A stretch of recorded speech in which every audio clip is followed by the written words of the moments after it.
பேசலாம். திரு லோகேஷ், இங்க அரசியல் பிரச்சனைகள் நிறைய இருக்கு, ஆட்சியிலையும் சில சிக்கல்கள் இருக்கு, அந்த குற்றச்சாட்டுகளை முன்வைக்கிறாங்க. ஆனா அதே நேரத்தில் மாற்று கட்சியில் இருந்து உறுப்பினர்களை ராஜினாமா செய்துவிட்டு தாவேக்கவில் இணைப்பது அப்படிங்கிறது திட்டமிட்டு நடக்கக்கூடிய ஒன்றாக இல்லையா? இங்க அதிமுக அப்படிங்கிற ஒரு கட்சியை இதுதான் புதிய அதிமுக அப்படின்னு சொல்றதும், திமுக கூட்டணியை உடைத்து அங்க இருக்கக்கூடிய கட்சிகளை இங்க கொண்டு வர்றதும், அது எப்படி தாவேக்க தங்களை இன்னும் தூய சக்தின்னு அடையாளப்படுத்திக்க முடியும் அப்படின்னு கேட்கிறாங்க. அது எப்படின்றது நம்ம பேசி முடிக்கும் போது மேபி ஒரு கிளாரிட்டி கிடைக்கலாம். இப்ப என்ன அப்படின்னா அதிமுக கட்சியில இருந்து யார் வெளியே போறாங்கன்ட்டு, எம்எல்ஏகளா வெளியே போறாங்களா இல்லைன்னா நிர்வாகிகளா வெளியே போறாங்களா அப்படின்றதுதான் இங்க பிரச்சனை. எம்எல்ஏ வெளியே போறாங்கன்றதுனால கொஞ்சம் ஹைலைட்டடா தெரியுது, ராஜினாமா பண்றாங்க. ஆனா இன்னும் கூட போய் சேரல. இன்னும் 2 பேர் கடைசியா ரிசைன் பண்ண 2 பேர் இன்னும் போய் தாவேக்கல ஆபீஸ்ல சேரல. அவங்க திமுக கூட ஆப்ஷன் வச்சிருக்கலாம், இல்ல தாவேக்கா ஆப்ஷன் வச்சிருக்கலாம், நமக்கு தெரியாது. நம்ம பிளைண்டா விவாதிக்கிறோம். ஏன்னா திமுக அதுவும் செய்யாதுன்னு நம்ம சொல்றோம். 2 பேரை விட்டுருங்க, முதல் 4 பேரை உதாரணத்துக்கு வச்சுக்கோங்க. இல்ல எடுத்துப்போம், அதுல ஒன்றும் ப்ராப்ளம் கிடையாது. என்ன அப்படின்னா இதை தாவேக்கா செஞ்சதா அப்படின்னு, தாவேக்கா ஒரு 4 கட்சிகளுக்கு ஒரு லெட்டர் கொடுத்த அபிஷியலா, நீங்க எங்களுக்கு ஆதரவு தெரிவிக்கணும் நம்ம ஆட்சி அமைக்கிறதுக்கு அப்படின்னு சொல்லிட்டு காங்கிரஸுக்கு, விடுதலை சிறுத்தைகள், இடதுசாரிகள், ஐயுஎம்எல் இவங்களுக்கு எல்லாம் கொடுத்தது. அவங்க ஆதரவு தெரிவிச்சாங்க. அப்ப மட்டும்தான் தாவேக்கா சைட்ல இருந்து அபிஷியலா அதை ப்ரொசீட் பண்ணது. மிச்சம் எல்லாமே ஒரு ஜெயிச்ச கட்சி மேல இவங்கதான் மக்களுக்கு இனிமேல் இதுக்கப்புறம் அடுத்த இருக்க 2 ஜெனரேஷனுக்கு இப்படி ஒரு லீடர் வரதுக்கு வாய்ப்பு இல்லை தமிழ்நாட்டு பாலிடிக்ஸ்ல அப்படின்றத உணர்ந்து நிறைய பேர் தாவேக்கா நோக்கி வராங்க. பிஃபோர் எலெக்ஷன் பாத்தீங்கன்னா தாவேக்கா நோக்கி வந்தவங்க எல்லாருக்குமே டோர் ஓப்பனாவே இல்லை. அவங்க டோர் நிறைய க்ளோஸ் தான் வச்சிருந்தாங்க, ரொம்ப ஃபில்டர் பண்ணி தான் எடுத்துட்டு இருந்தாங்க. பட் ஆஃப்டர் போஸ்ட் எலெக்ஷன் நீங்க அந்த ஃபில்டரேஷன் எல்லாம் பண்ண முடியாது.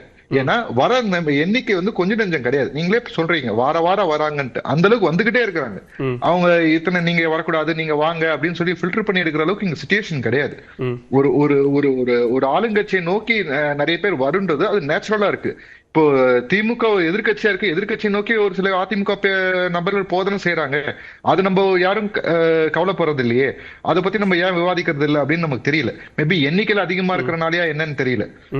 இல்ல லோகேஷ், அங்கதான் ஒரு கேள்வி எழுது. நீங்க ஊழல் சக்தி அப்படின்னு சொன்ன கட்சி, தீர்ந்து போன சக்தி அப்படின்னு சொன்ன கட்சியில இருந்து நீங்க சொல்ற மாதிரி சாரசாரையா வராங்கன்னா அங்க ஃபில்டர் போட வேண்டிய தேவை இருக்கா இல்லையா? அதான் சுகுணாதிவாகர் குறிப்பிட்டு சொன்னாரு. இன்னைக்கு இணைய போவதாக சொன்னவர்கள் மேலேயோ இல்ல இணைந்தவர்கள் மேலேயோ எந்த ஊழல் குற்றச்சாட்டுமே இல்லையா, எந்த புகாருமே இல்லையா? அப்ப அது வாஷிங் மிஷின்ல போட்டாங்களா அப்படின்னு கேக்குறாரு. இல்ல அதுல டவுட்டே பட வேணாம். விஜயனா ஒரு விஷயத்துல ரொம்ப தெளிவா இருப்பார். அவங்கவுங்க ஃபேஸ் பண்ண வேண்டிய சட்ட சிக்கல்களை அவங்கவுங்க ஃபேஸ் பண்ணி தான் ஆகணும். இதுல எந்த விதத்திலயும் அரசியல் தலையீடுகளோ இல்ல அரசாங்கத்தோட தலையீடுகளோ இருக்காது. ஏன்னா அவரு ஒரு கிளீன் பாலிடிக்ஸ் கொடுக்கணும்ன்றதா இன்னைக்கு வரைக்கும் ஸ்ட்ரைவ் பண்ணிட்டு இருக்காரு. அதுக்கான வேலைகள் தான் போயிருக்கு. இன்னைக்கு நடந்த மாநாடும் அதுக்கானதுதான். ஓகேங்களா? அதுல பல்வேறு அம்சங்கள் இருந்தாலும் மெயின் விஷயம் இதுதான். ஏன்னா மேல இருக்கிறவங்க சரியா இருந்தாதான் கீழே இருக்கவங்க எல்லாமே சரியா இருக்குன்றதுல விஜயனா ரொம்ப தெளிவா இருக்காரு. அவரும் சரியா இருக்காரு, அவர் சுத்தி இருக்கவங்க சரியா இருக்கணும்னு நினைக்கிறாரு. அதுல மாற்று கருத்தே. செந்தில் பாலாஜி விவகாரத்துல திமுக இதே நிலைப்பாட்டை தான் சார் எடுத்தாங்க. இன்னைக்கு அதே நிலைப்பாட்டை தான் தாவேக்காவும் எடுக்கும் அப்படின்னா அப்புறம் தாவேக்கா எப்படி தனிப்பட்ட முறையில தூய சக்தின்னு அடையாளப்படுத்திக்க முடியும்? 8 மினிஸ்டர் எப்படி அடையாளப்படுத்திக்க முடியும்? மாற்று கருத்தே கிடையாது. இல்ல நீங்க யோசி, வித்தியாசம் என்னன்னா, நீங்க லாஸ்ட் இயர் எலெக்ஷனுக்கு முன்னாடி செங்கோட்டையன் ரிசைன் பண்ணிட்டு வந்தார். ஆக்சுவலா செங்கோட்டையன் ரிசைன் பண்ணணும்ன்ற அவசியமே கிடையாது. ஏன்னா அவரை கட்சியில இருந்து ஆல்ரெடி நீக்கி இருந்தாங்க. நீக்கினா இருந்தாலும் அவர் ரிசைன் பண்ணி சேர்ந்தார். அவர் ரிசைன் பண்ணாம சேர்ந்திருந்தா தாவேக்கா அக்கவுண்ட்ல ஒரு எம்எல்ஏ இருந்திருக்கும். ஆனா ரிசைன் பண்ணி சேர்ந்தாரு. அவங்களோட விஷயம் அப்படி வர முடியாது சார். அப்படி வர முடியாது. ஏன் வர முடியாது? அப்படி வர முடியாது. அவர் மேல கட்சி தாவல் நீக்கிட்டாங்க சார் அவரை. இல்ல அது லீகலா அது சரி நீக்கிட்டாங்க சார் அவரை. இல்ல அப்படி வர முடியாது. லீகலா அது சரியில்லை. அது ரிசைன் பண்ணிட்டு தான் வரணும். அதைத்தான் அவர் சரியா செஞ்சாரு. இன்னைக்கு நீங்க முன்னாடி வந்தவர்களை பத்தி பேசுறீங்க. நம்ம தேர்தலுக்கு பின்னாடி இப்ப மக்களால் தேர்ந்தெடுக்கப்பட்டு ஒரு 40 நாளுக்குள்ளர இத்தனை பேர், ஒரு 6 பேர் தாவேக்காவை நோக்கி வராங்க. இன்னும் 10 பேர் கூட அது எண்ணிக்கையா உயரலாம் அப்படின்னும் போது தாவேக்கா இன்னுமே ஒரு கிளீன் ஷீட்டாக இருக்கக்கூடிய கட்சி அப்படின்னு அதை சொல்லிட முடியுமா அப்படிங்கறத கேள்வி. எதிர்கட்சிகள் வைக்கக்கூடிய குதிரை பேர குற்றச்சாட்டுங்கிறது இருக்கா இல்லையா? இந்த குதிரை பேரமா இல்ல ஒட்டக பேரமான்றது நம்ம பார்ப்போம். நான் என்ன சொல்றேன், இங்க நிலவரம் எப்படி இருக்குன்றது பார்க்கணும். தினம் ஸ்டாலினையா வர மீட்டிங்ல எல்லாம் இந்த ஆட்சி நீடிக்காது, இந்த ஆட்சி கவுந்துரும், இந்த ஆட்சி இதாகிடும், இந்த மாதிரி ஒரு விஷயத்த இது நீங்க சொல்றீங்கன்னா மக்களால் தேர்ந்தெடுக்கப்பட்ட அரசாங்கத்தை ஒரு எதிர்கட்சி இப்படிதான் ஹேண்டில் பண்ணுமான்னு கூட நம்ம பார்க்கலாம் இல்லையா? நம்ம அந்த ஆங்கிள் ஏன் பார்க்க மாட்டேங்கிறோம் தான் கேட்கிறோம். இங்க இது பெரும்பான்மை இருந்தா அப்படி சொல்ல மாட்டாங்க சார். பெரும்பான்மை இல்ல, கூட்டணி கட்சிகளினுடைய ஆதரவோடு ஆட்சி நடக்குதுங்கிறதுனால அந்த விமர்சனத்தை முன்வைக்கிறாங்க. ஒரு ஜெயிச்ச கட்சியை நம்பி ஒரு ஒரு ஒரு லீடர் இருக்காரு. இந்த லீடர் வந்து அடுத்த தமிழ்நாட்டுக்கு இவர் தான் வந்து இன்னைக்கு இருக்க கண்ணு கெட்டின தூரம் வரைக்கும் வேற லீடரே கண்ணில் படாத ஒரு சூழ்நிலையில ஒரு தாவேக்கா நோக்கி வரவங்க. இதுல வந்து அதுதான் சொன்னேன், இது நீங்க ஃபில்டர் போடணும் அப்படின்னா எனக்கு என்ன ஃபில்டர் போட்டனால தான் இவங்க இன்னும் போய் சேராம இருக்காங்களோன்னு தோணுது. ஓகேங்களா, அது ஃபில்டர் மேபி போடாம இருந்தா இன்னைக்கு அவங்க ஜாயின் பண்ணிருக்கலாம். மேபி அவங்க ஃபில்டர் போட்டனால தானே போய் சேராம. நான் அப்படிதான் நான் பாக்குறேன். நான் அதை வரவேற்கிறதா செய்யணும். நம்ம ஃபில்டர் இல்லாம போயிட்டு இருந்தது, ஃபில்டர் போட்டிருக்காங்க. இல்ல நீங்க தொடக்கத்துல பேசும்போது ஃபில்டர் போட மாட்டாங்க, போடல, அதனாலதான் இவ்வளவு பேர் வராங்கன்னு சொன்னீங்க. இப்ப ஃபில்டர் போட்டிருக்காங்க அப்படின்னு சொல்றீங்க. அதுல எது உண்மைங்கிற ஒரு சிக்கல் போய் சேரலையே, என்ன அபிஷியலா போய் சேரலையே, அபிஷியலா போய் சேரலையே. அபிஷியலா சேர்ந்திருந்தா மேபி அது நம்ம ஃபில்டர். இப்பயும் நான் சொல்றேன், நான் என்ன சொல்றேன், ஃபில்டர் போடாம இப்ப as of now ஃபில்டர் போட்டுருக்காங்களா இல்லையா டவுட் வருது. ஃபில்டர் போட்டுருக்கனால தானே போய் சேரல இவங்க. அந்த பார்வை இருக்கு இல்லையா, அந்த பார்வையை நம்ம பார்க்கணும் இல்லையா. சரி, அப்ப முதல்ல பேசின அந்த ஃபில்டர் போடலங்கிற கருத்தை நீங்க திரும்ப பெற்றிருக்கீங்க, அப்படி புரிஞ்சுக்கலாம். இல்ல திரும்ப பேசல, நான் ஃபில்டர் போடாம தான் அத்தனை பேர் வந்தாங்க. சரி, ஓகே. அதில் ஏதோ சின்ன ஒரு குழப்பம் இருக்கிறத நான் புரிஞ்சுக்கிறேன். நான் பேசுவேன் போட்டாங்களா போடலையா அப்படிங்கிறத. திரு பிரியன், இங்கே யாரும் வந்து நிர்பந்திக்கப்பட்டு கட்டாயப்படுத்தப்பட்டு யாரும் வரல. எல்லாரும் ஆட்சியின் மீது ஒரு நம்பிக்கை, முதலமைச்சர் விஜய் மீது இருக்கக்கூடிய அந்த நம்பிக்கையில தான் வராங்க. எந்த கட்சியும் உடைக்கணும், எந்த கூட்டணியும் உடைக்கணும் அப்படிங்கிறது எங்களுடைய நோக்கம் அல்ல. நாங்கள் என்ன ஸ்டாண்டில் இருக்கிறோமோ அதில் தொடர்றோம் அப்படிங்கிறாங்க. தமிழ்நாட்டுடைய வரலாற்றிலேயே இந்த மாதிரியான விஷயங்கள் நடக்கிறது இதுதான் சார் முதல் தடவை. இந்த மாதிரி ஒரு மெஜாரிட்டிக்காக இன்னொரு கட்சியிலேருந்து எம்எல்ஏக்களை ராஜினாமா பண்ண வச்சு தங்களுடைய மெஜாரிட்டி இம்ப்ரூவ் பண்ணுறதுக்கான ஒரு விஷயத்தை ஸ்ட்ராட்டஜியை கையில் எடுக்கிறது இதுதான் முதல் தடவை. இதுக்கு முன்னாடி இது மாதிரி நடந்ததில்லை. ஆனால் அந்த 2009 கம்பம் ராமகிருஷ்ணன் கேஸு, அனிதா ராதாகிருஷ்ணன் கேஸ்லாம் சொல்லுவாங்க. அப்போது திமுக 96 இடங்கள் இருந்தது. அவங்க 2 பேரும் 3 வருஷம் கழிச்சு அவங்க 2 பேரும் சேர்ந்தால் கூட 98 தான் ஆகும். அப்போ கூட மெஜாரிட்டி வராது. இங்கே அப்படி இல்லை. இங்கே மெஜாரிட்டி சேர்க்கணுன்ற ஒரு நோக்கத்தோடு தான் இங்கே வேலைகள் நடக்குது. தேர்தல் நடந்து முடிஞ்ச உடனே நடக்குது இதெல்லாம். ஸோ அதனால் வந்து நீங்கள் அந்த சம்பவத்தையும் இதையும் ஒப்பிட முடியாது. யாரோ தெரியாமல் அந்த சம்பவத்தோட ஒப்பிடுறாங்க. அது 3 வருஷம் கழிச்சு நடக்குது. 2006 2009 நடக்குது. அதுக்கு இதுக்கு சம்மந்தமே கிடையாது. ஸோ இந்த மாதிரி விஷயங்கள் நடக்கும்பொழுது, அதாவது சில விஷயங்கள் வந்து அரசியலில் வந்து நம்ம ஒரு குற்றச்சாட்டு வச்சோ அல்லது ஒரு கருத்தை சொன்னோம் வச்சுக்கோங்களேன், அதுக்கு மறுதரப்புலேருந்து பதில் சொல்லுவாங்க.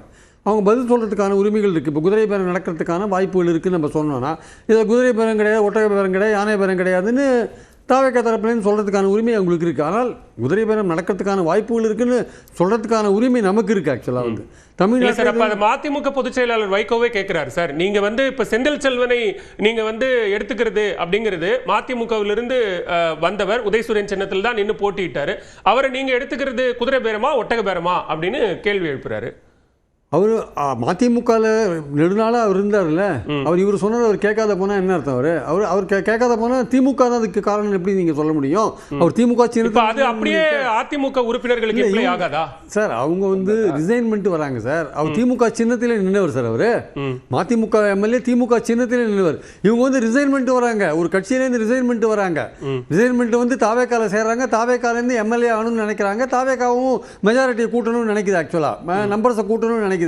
அவங்க திமுக தார்மீக அடிப்படையிலும் பார்த்தாலும் அங்க ஒரு அவர் மதிமுக உறுப்பினர் அப்படிங்கிற ஒண்ணு இருக்கு இல்ல சார். அவர் ஒருவேளை ஒரு திமுக உறுப்பினராகி உதயசூரியன் சின்னத்தில் நின்று போட்டியிட்டவரா இருக்கலாம். திரு வைகோ அவர்களினுடைய ஆதங்கமோ கேள்வியோ அங்க முக்கியமானதா இருக்கா இல்லையாங்கிறதா தலைமை எடுக்கிற முடியும். ஒரு ஏத்துக்கல, ஒரு எம்எல்ஏவா இருக்கிற ஏத்துக்கல. நீங்க சொல்றது எனக்கு பிடிக்கலன்னு சொல்றாரு அவர். அதுல என்ன இருக்கு? அவருக்கு உரிமை இல்லையா? ஆனா இங்க அப்படி இல்ல. இப்போ திமுக வந்து ஆட்சியில இருந்து இந்த மாதிரி ஏதாவது ஒரு விஷயங்கள் இருந்தா நம்ம சொல்லலாம். பட் ஆட்சியில் இருக்கிற கட்சி பண்ணும்போது தான் இந்த குதிரை பேரெல்லாம் வருது. எதிர்கட்சியில் போய் சேர்ந்தா அதெல்லாம் வராது சார். எதிர்கட்சிக்கு என்ன தேவை இருக்கு இப்போ? ஆக்சுவலா அவங்க எதுக்கு அவரை போய் ப்ரெஷர் பண்ணணும்? அவர் திமுக சின்னத்தில் நின்னாரு, திமுக உறுப்பினர் அண்டர்டேக்கிங் கொடுத்து தான் சின்னத்தில் நிற்கிறார் அவர். திமுகவுக்கு இதில் என்ன அட்வான்டேஜ் இருக்கு? அந்த 2 பேர் வந்து மதிமுக ரிசைன்மெண்ட் போனால் திமுக என்ன பண்ண முடியும்? பண்ணியிருக்கலாமே. வைகோ பேச அவங்க கேட்கல, 2 பேரும் என்ன காரணத்தினால கேட்கல? அதனால திமுகவுக்கு என்ன அட்வான்டேஜ் இருக்கு? அதிமுக தாவேக்காவுக்கு அப்படி இல்லையே. அவங்களுடைய மெஜாரிட்டி நம்பர்ஸை இன்க்ரீஸ் பண்ணுறதுக்காக தான் அது பண்ணுறாங்க.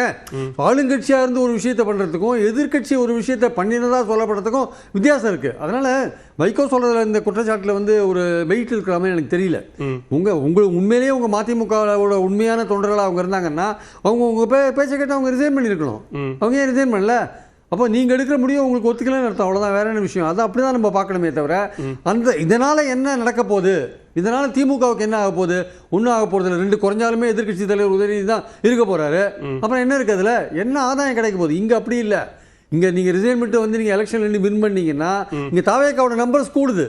தாவேக்காவோட நம்பர் கூடும்போது நம்ம அப்பதான் இந்த உதய பேரத்தை பத்தி நம்ம பேசுறோம். நம்ம அதனால வந்து இதுக்கு அதுக்கு ஒப்பிட முடியாது. ரெண்டாவது வந்து வேற வார்த்தையே இல்லீங்களா சார் அதுக்கு? இதுக்கு குதிரை பேருன்ற வார்த்தை தவிர வேற ஏதாவது வார்த்தைங்களே இல்லீங்களா? அந்த வார்த்தையை ஏன் பயன்படுத்தணும்? இப்ப யாருக்கா பணம் கொடுத்து குதிரை பேருன்ற வார்த்தை எதுக்கு வருது? ஹார்ஸ் ட்ரேடிங்கிறதுனால வருது. இப்ப ட்ரேட் பண்றதுக்கு என்ன இவங்களுக்கு ஆஃபர் பண்ணாங்க? அதுக்கு ஏதாவது ப்ரூஃப் இருக்குங்களா?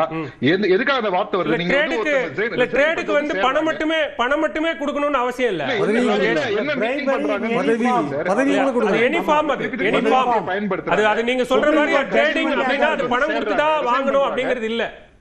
இல்ல அவருடைய என்ன வார்த்தை சொன்னா சரியா இருக்கும் நீங்க நினைக்கிறீங்க? வார்த்தை பயன்படுத்துறாங்க இல்ல என்ன வார்த்தை சொன்னா சரியா இருக்கும் நீங்க நினைக்கிறீங்க? சொல்லுங்க. இல்ல எனக்கு தெரியல, அதெல்லாம் தான் கேக்குறேன். அவர் தான் சொல்லணும், பெரிய பத்திரிகையாளர் அவர் தான் சொல்லணும். சரி அத இருக்கிற சொல்ல லெவல்ல இந்த வார்த்தை தான் சார் பயன்படுத்துற வார்த்தை. பாஜக பண்ணும்போது என்ன வார்த்தை பயன்படுத்துறோம்? பாஜக பல மாநிலங்கள்ல பண்ணும்போது என்ன வார்த்தை பயன்படுத்துறோம்? பாஜகவுக்கு என்ன வார்த்தை பயன்படுத்துறோம்? பாஜகவுக்கு என்ன வார்த்தை பயன்படுத்துறோம்? அந்த வார்த்தை தான் இங்க பயன்படுத்த முடியும். நீங்க புது வார்த்தை சொல்லுங்க. புது வார்த்தை நீங்க சொல்லுங்க. அந்த வார்த்தையில உங்களுக்கு ஏதாவது சிரமம் இருந்தா வேற மாற்று வார்த்தை சொல்லுங்க. வேற வார்த்தை சொல்லுங்க. நம்ம அந்த வார்த்தையை தான் பயன்படுத்துறோம். சொல்றாங்க அது திமுக செஞ்ச தப்பு இல்ல. வேற வார்த்தை திமுக என்ன சார் ஆதாயம் இருக்கு? லாஜிக்கலா பேசுங்க. லாஜிக்கலா பேசுங்க. திமுக என்ன ஆதாயம் இருக்கு? உங்களுக்கு மெஜாரிட்டி கிடையாது. இல்ல லோகேஷ் திமுக செய்ததுல எது குதிரை பேருன்னு சொல்லுங்க. பாயிண்ட் அவுட் பண்ணி சொல்லுங்க. ஒரு பதில் சொல்லுங்க. 144 பேர் சட்டசபையில சொல்லிருக்காங்க. பேசி முடிங்க. நீங்க அதிமுகக்கு 25 பேர் பண்ணலனாலும் அவரோட சுற்று அவர் பேசி முடிக்கிட்டு நான் வரேன், உங்க சுற்றுக்கு வரேன். பிரியன், திமுகவுக்கு இந்த எம்எல்ஏக்கள் வரதுனாலயோ போறதுனாலயோ